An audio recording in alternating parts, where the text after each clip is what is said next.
विधानसभेच्या निवडणुकानंतर खरं तर मंत्रिमंडळाचा विस्तार कधी होणार आणि खाते वाटप कधी होणार याची चर्चा खरं तर खूप जोरदार रंगली होती आणि अखेर हे खाते वाटप झाले आणि एकंदरीतच काही मंत्र्यांना यंदा कोणतंही मंत्रीपद मिळालेलं नाहीये, ज्यांनी खरं तर आता त्यांची ओळख आजी आणि माजी अशीच एकंदरीतच राहिलेली आहे.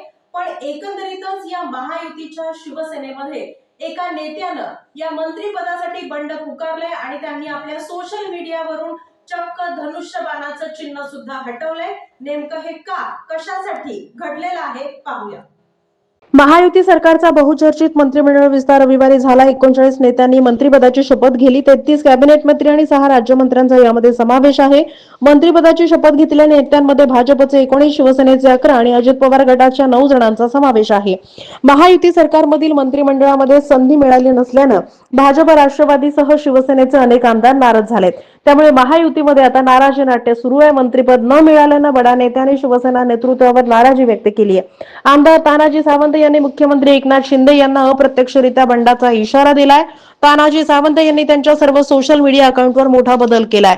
त्यांच्या या बदलानंतर तानाजी सावंत यांनी अप्रत्यक्षरित्या बंडाचाच इशारा दिल्याचं बोललं जात आहे. त्यामुळे सध्या राजकीय वर्तुळात या चर्चांना मोठं उधाण आलंय.